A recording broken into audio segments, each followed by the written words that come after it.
Bonjour et bienvenue dans le garage. Vous avez remarqué, tout le monde sur YouTube teste et présente des outils, mais on a bien du mal à trouver des informations intéressantes sur les consommables. Et bien ça va changer, et puis tant mieux, parce que les consommables sont tout aussi importants que l'outil sur lequel ils sont montés, sinon plus encore. C'est bien sûr le cas des consommables de ponceuse qui sont le sujet d'aujourd'hui. Je m'explique. Que vous ayez une ponceuse d'entrée de gamme, comme ici, ou ce qui se fait de mieux, comme là, c'est pas le plus important pour obtenir une bonne finition. Si vous montez un abrasif de qualité sur cette ponceuse, vous pourriez obtenir un meilleur résultat que si vous montiez un abrasif bas de gamme sur cette ponceuse haut de gamme. Alors bien entendu, si vous montez le même abrasif sur ces deux machines, vous constaterez que celle-ci ponce plus efficacement et plus confortablement que celle-là. Mais ce n'est pas le sujet d'aujourd'hui, ça c'est le sujet de cette vidéo. Le lien est dans la description, comme d'habitude. La vidéo que vous êtes en train de regarder est la première d'une série que je voulais faire depuis longtemps sur les consommables des outils. Avant de se pencher sur les consommables de ponceuse, sachez que la réalisation de cette vidéo a été pensée en partenariat avec outildespro.fr. Ce sont eux qui m'ont fourni les consommables dont j'ai eu besoin pour illustrer mes propos d'aujourd'hui. Alors merci à eux. N'hésitez pas à visiter leur site en venant de ma part, en utilisant les liens affiliés qui sont en description de toutes mes vidéos, et passez voir leur chaîne YouTube à l'occasion. Alors pardon, je me coupe moi-même, je fais un petit aparté là sur la vidéo, mais je viens de recevoir une bonne nouvelle, là j'étais en train de faire la vignette de la vidéo. Outils des pros vous propose un code promo de 10% sur tous les consommables. Alors je vais vous mettre dans la description de la vidéo le lien vers les consommables et le code promo. Je vous mets aussi le code promo en bas de l'écran ici. Donc le code c'est être10, ça vous propose 10% sur toute la catégorie consommable de ponceuse. C'est valable jusqu'au 31 août, donc de ce mois-ci, de cette année. On est en 2023, et c'est surtout sans minimum d'achat. Donc si vous avez besoin juste d'une petite boîte, c'est 10%, c'est cadeau. Merci Outils des pros, je referme la parenthèse et la vidéo peut reprendre. Avant tout, il faut savoir que les abrasifs ne sont pas les seuls consommables des ponceuses. Il y en a d'autres, enfin, sauf dans le cas des ponceuses à bande qui n'ont pas d'autres consommables que les abrasifs. C'est l'exception, je mets les ponceuses à bande de côté. Mais une ponceuse, grossièrement, c'est quoi? C'est une machine qui embarque un moteur pour faire vibrer ou pour faire tourner un abrasif. Parfois, l'abrasif vibre et tourne en même temps. Pour ça, on trouve sur les ponceuses un plateau pour fixer l'abrasif. Le plateau est rond sur les ponceuses excentriques, il peut être triangulaire ou rectangulaire sur les ponceuses vibrantes, mais peu importe leur forme, leur fonction est toujours la même. Les plateaux sont un support pour l'abrasif et ils sont pas mal sollicités. Ils tournent, ils vibrent et ils se ramassent des coups en permanence. Les bords du plateau et la surface qui reçoit l'abrasif, ils s'abîment. Et bien souvent, le système de fixation de l'abrasif sur le plateau, c'est du velcro. Et ce velcro, il est très sollicité. Il subit les vibrations, il subit la rotation du plateau, il subit les chocs, il subit aussi le remplacement fréquent des abrasifs, etc. Donc il s'use plus ou moins vite. Alors parfois, on n'a pas le choix, le plateau est trop abîmé ou le velcro est mort et il faut remplacer le plateau. Donc le plateau de la ponceuse est lui aussi inconsommable, même si on ne le remplace pas aussi souvent que l'abrasif, bien entendu. Vous ne vous y attendiez peut-être pas, mais les ponceuses ont d'autres consommables en plus des abrasifs et des plateaux. Il y a aussi les pads de protection de plateau. Ce sont des interfaces qui se placent entre l'abrasif et la ponceuse. Et ces pads, ils servent à se prendre les coups à la place du velcro du plateau. Ils vont se ramasser les grosses échardes, les clous ou les têtes de vis qui traînent. Ils vont s'user à la place du velcro du plateau, ce qui va permettre de remplacer les plateaux bien moins souvent. Et c'est intéressant parce qu'un plateau comme celui-ci, là, coûte presque 50 € pièce, alors que ces pads coûtent moins de 25 € les 5. Sachant que c'est en général le velcro qui s'abîme en premier sur un plateau, c'est une option à ne pas négliger. Je dis que les pads de protection sont une option parce que vous pouvez vous en passer, votre ponceuse fonctionnera bien sans eux. Mais sachez que si vous utilisez des abrasifs de type net comme celui-là, le pad de protection devient obligatoire, c'est écrit dans la notice de cette machine. Si vous ne protégez pas votre plateau, vous allez vite le flinguer avec ce type d'abrasif. Et si vous possédez une ponceuse d'entrée de gamme, méfiez-vous parce qu'il est bien possible que les plateaux de rechange n'existent pas en pièces détachées. Et dans ce cas-là, c'est votre ponceuse le consommable. Le dernier consommable que je vois pour les ponceuses, ce sont les interfaces souples comme celle-ci. Comme les pads de protection, ces interfaces sont optionnelles. Elles permettent de donner de la souplesse à l'abrasif. Ça peut être utile pour épouser plus facilement une surface courbe. Les interfaces souples se placent comme les pads de protection entre le plateau et l'abrasif. Donc, on a du velcro de chaque côté et une épaisseur de mousse au milieu. Et ils sont intéressants dans mon cas parce qu'ils me permettent de poncer une surface bombée, concave ou convexe, parce qu'ils sont souples, sans avoir acheté un plateau souple. Et oui, parce qu'il existe des plateaux plus ou moins durs. Chez Mirka, par exemple, il existe des rigides, des souples et des médiums, les plus courants. Ce sont les médiums qui sont livrés avec la machine. C'est normal, ce sont les plus polyvalents et donc les plus utilisés. Voilà pour les consommables existants pour les ponceuses. Il en existe beaucoup d'autres, par exemple les mousses qui transforment les ponceuses en polisseuses ou les pads et abrasifs spécifiques comme ceux qui servent à polir le verre ou les matériaux composites, mais j'en parlerai pas dans cette vidéo parce que je vais me limiter au ponçage du bois uniquement. Le bois, c'est mon truc. Je parle que de ce que je connais. Je me limiterai aussi aux ponceuses électroportatives. Que ce soit pour les ponceuses à ruban, vibrantes, excentriques ou roto-excentriques, peu importe, le principe de l'abrasif reste le même et ce que je vais vous dire concerne tous les types de ponceuses. Quant au plateau, aux pattes de protection et aux interfaces souples, j'ai pas grand chose à ajouter, hormis que je vous conseille très fortement de vous équiper en pattes de protection, même si vous n'utilisez pas d'abrasif à support maillet, c'est économique à moyen terme. Et préférez utiliser des interfaces souples plutôt qu'un plateau souple si vous n'en avez pas un usage fréquent. Vous ferez l'économie d'un plateau. Penchons-nous maintenant sur les abrasifs. Il y a beaucoup à dire à leur sujet et je pense que le mieux, c'est de commencer par les fondamentaux. Qu'est-ce que c'est qu'un abrasif et comment on s'en sert ? Alors, un abrasif, ce sont des grains fixés sur un support. Simplement 3 éléments. Des grains d'une matière abrasive, un liant et un support. Je vais utiliser ce microscope électronique, alors c'est un petit nom un petit peu présomptueux pour cette chinoiserie, en fait c'est ni plus ni moins qu'une espèce de loupe électronique, pour vous montrer un petit peu à quoi ressemble un abrasif. Alors je vais zoomer d'abord. Bon, je suis désolé pour la qualité, ce microscope il me sert surtout quand je fais des soudures un petit peu précises. Et normalement, il est capable d'enregistrer la vidéo sur une carte SD, mais ça ne fonctionne pas. Donc ici, vous avez un grain 40, donc c'est un grain gros, et vous voyez les petits points noirs sur l'écran, donc c'est l'abrasif, noyé dans le liant qui est ocre un petit peu. Et ça, c'est un grain 240. Alors j'ai pris les extrêmes pour que ce soit simple à voir. Vous voyez que pour la même superficie, on a beaucoup plus de grains. Plus les grains sont gros, moins on peut en mettre sur une surface donnée et plus l'abrasif est agressif. Dans ce cas, l'abrasif élimine de la matière plus vite et l'état de surface est grossier. A l'inverse, plus les grains sont petits, plus on peut en mettre sur une surface donnée et moins l'abrasif est agressif. Dans ce cas, l'abrasif élimine de la matière moins efficacement. En revanche, l'état de surface est plus fin. Et ce calibrage, vous le retrouvez au dos des abrasifs via ce nombre. 40, 80, 120... 180, 240, etc. Parfois, on a un P devant, P80 ou P120. C'est la norme FEPA-P. FEPA pour Fédération Européenne des Fabricants de Produits Abrasifs et P pour le papier de ponçage. P80, par exemple, ça signifie qu'il y a 80 grains au pouce carré. Donc un grain 120 sera plus fin qu'un grain 80, puisqu'il y aura plus de grains sur la même surface. Mais allons pas trop vite. On les choisit comment, ces grains, et comment on passe de l'un à l'autre? Alors pour le bois, en général, on utilise les très gros grains, genre P40 pour le décapage ou le dégrossissage. Perso, j'utilise que très rarement ces gros calibres. Ça peut m'arriver par exemple dans le cas où je veuille décaper des volets en bois peint, mais c'est pas tous les jours. En menuiserie, je commence plutôt avec un grain 80. Le plus gros que j'utilise, c'est ça, en général, pour faire disparaître les traces de crayon, de trusquin et de colle. Puis je monte le grammage petit à petit. Après le grain 80, je passe au 120 pour faire disparaître les traces de ponçage causées par le grain 80 et éventuellement les traces de colle s'il en reste. Et puis je m'en arrête là si je veux une finition à base d'huile cire ou de rubio.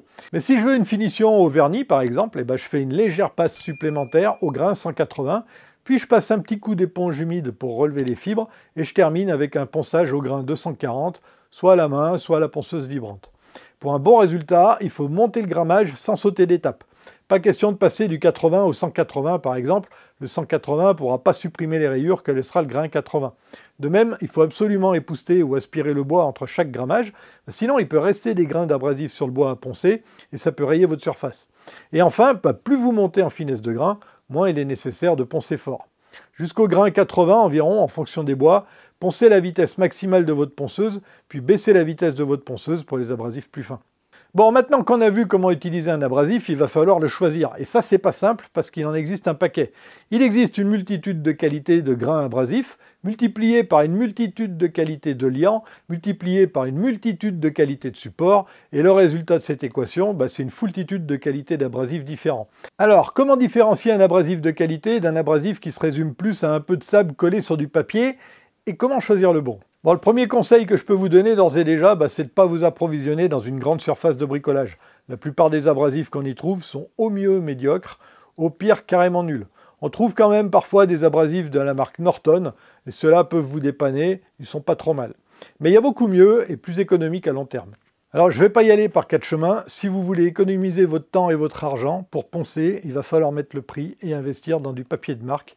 pour avoir un abrasif de qualité. Vous allez me dire que vous ne voulez pas mettre trop d'argent dans un abrasif. Eh bien, vous avez tort, je vous explique pourquoi. Ça, c'est un abrasif pas cher de chez l'enchanteur Merlin, parce que ouais, Merlin, c'était un enchanteur, c'était pas un roi. Et regardez ce que je fais. Je le plie en deux. Dans l'autre sens, pourquoi pas.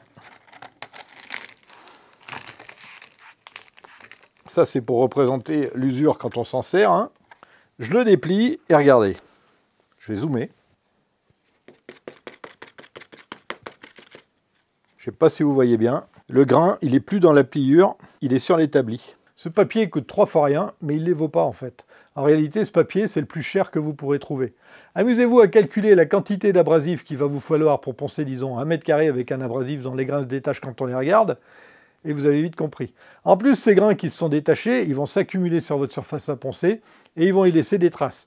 Le résultat de l'équation, c'est un ponçage mal fini, une facture élevée, et un ponçage fastidieux en plus, parce que vous allez passer votre temps à changer d'abrasif. Voilà un autre exemple d'abrasif à éviter. Celui-ci, il a un grain plutôt résistant, mais le support papier s'abîme vite. C'est un peu dommage, mais c'est pas le pire. C'est du côté du velcro que ça va pas. J'ai utilisé cet abrasif 2 minutes, le velcro il a rendu l'âme, le disque il est parti voler sur quelques mètres, et j'ai poncé mon bois avec les velcros du plateau pendant quelques secondes. On croit que ça tient, mais pas du tout. C'est pas efficace, et ça coûte vite un plateau cette technique. C'est pas très économique tout ça.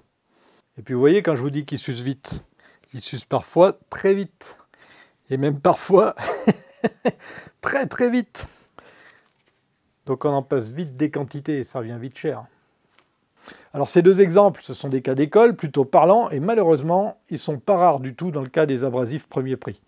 Dans le moyen de gamme, vous avez en majorité des abrasifs qui s'usent vite et qui au final ne sont ni économiques ni efficaces. Alors équipez-vous d'abrasifs de qualité, vous vous y retrouverez à tous les niveaux.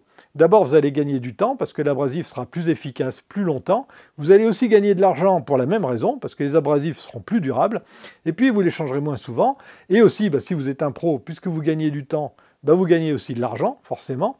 Et vous obtiendrez un meilleur état de surface parce que c'est votre abrasif qui va poncer votre bois et pas votre bois qui va défoncer votre abrasif pour ensuite se faire rayer par les grains qui traînent. Et entre nous, poncer, c'est pas ce qu'on fait le plus souvent. Donc, mettre quelques centimes de plus dans les abrasifs, ça ne fait pas une grosse différence. Alors, un abrasif de qualité, c'est un abrasif efficace longtemps, mais c'est aussi un support avec suffisamment de trous pour permettre une aspiration efficace. Ça, vous l'oubliez. Poncer sans aspirer, même avec une ponceuse haut de gamme et un abrasif lui aussi haut de gamme, c'est contre-productif.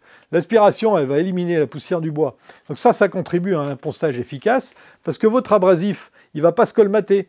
Un abrasif colmaté, il va engendrer un ponçage inefficace, et le bois pourra même se glacer, parce que l'abrasif colmaté, il va chauffer le bois, au lieu de le poncer. Et si l'abrasif, il chauffe, lui aussi, il s'abîme plus vite. Donc l'aspiration, elle préserve les consommables, elle améliore votre ponçage, et en prime, elle limite le taux de fines particules dans l'air, ce qui est bien pour votre santé.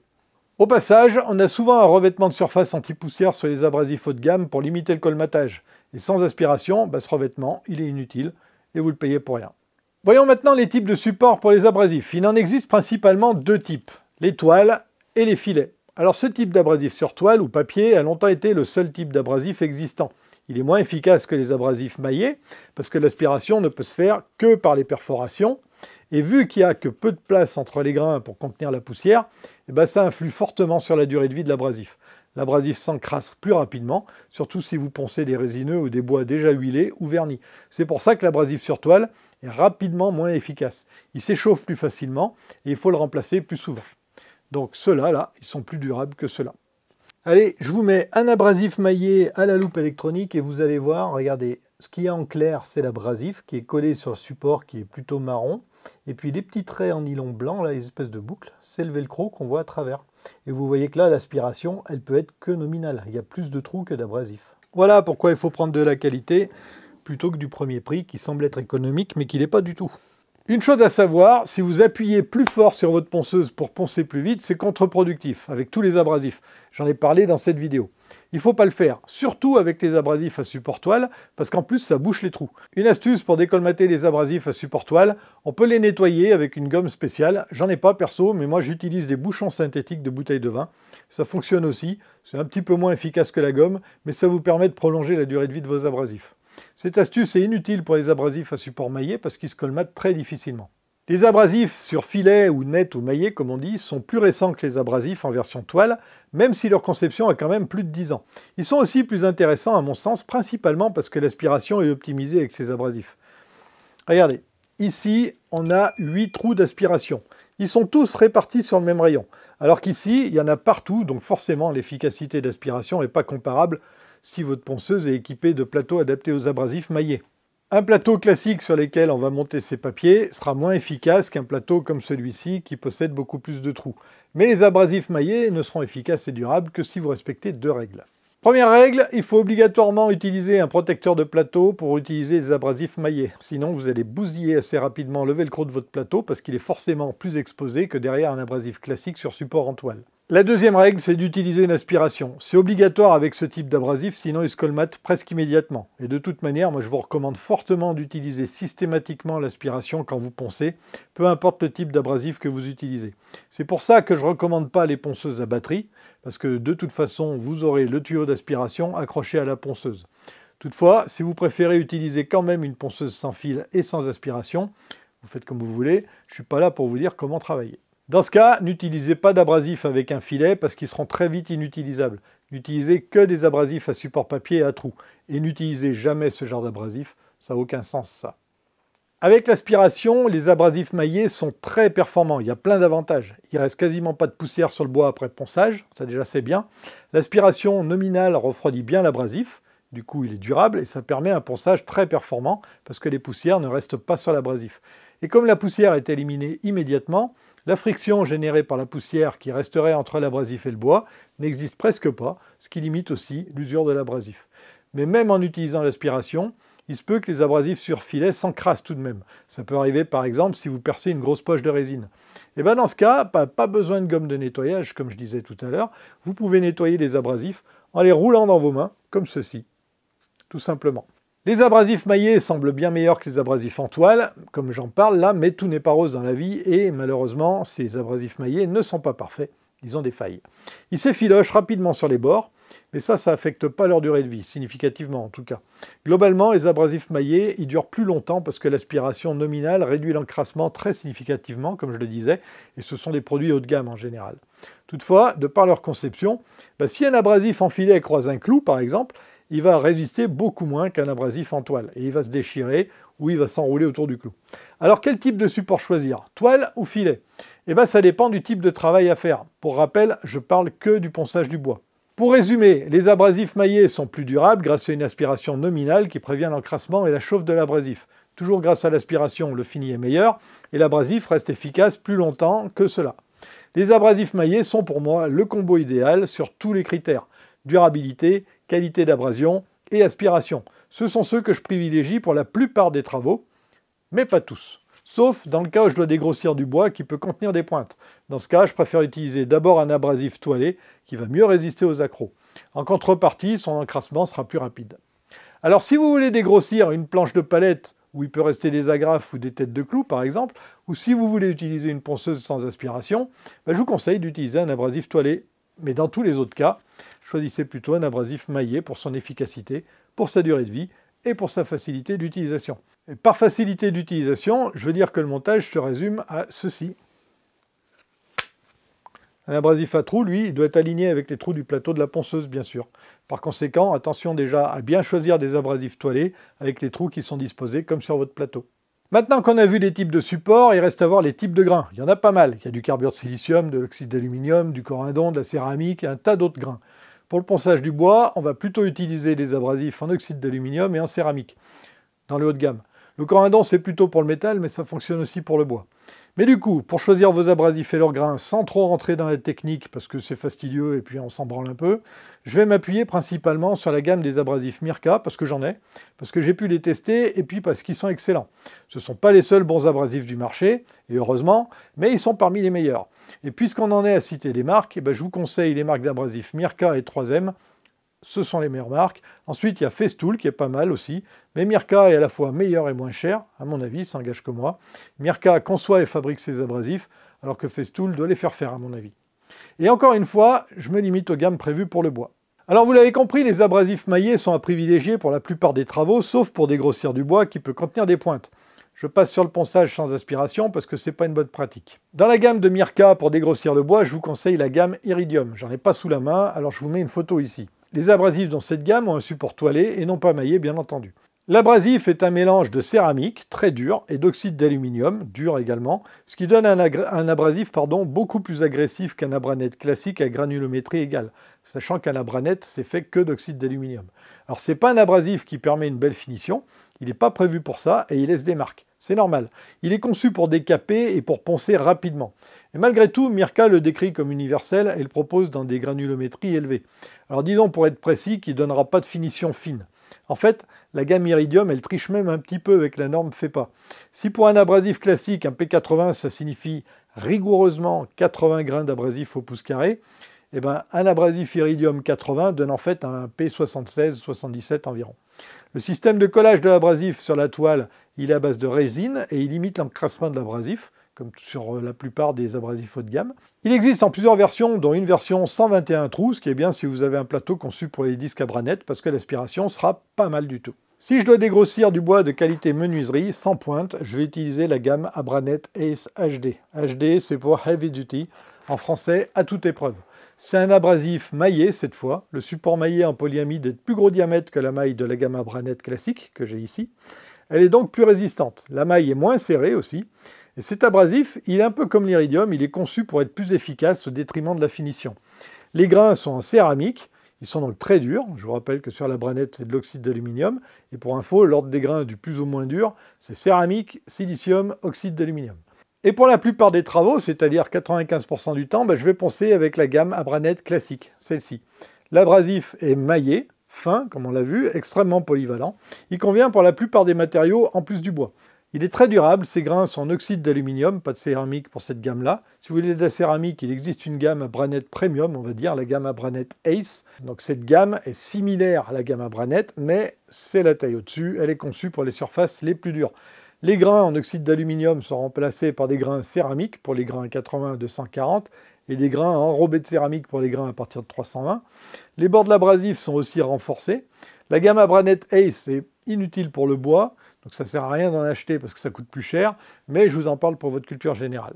Voilà, vous en savez maintenant à peu près autant que moi sur les abrasifs, qu'est-ce que c'est, comment s'en servir, quels sont les différents types et comment les choisir. Et surtout, vous avez compris, j'espère que votre ponceuse fait 20% du job et l'abrasif qu'on met dessus est les 80% restants.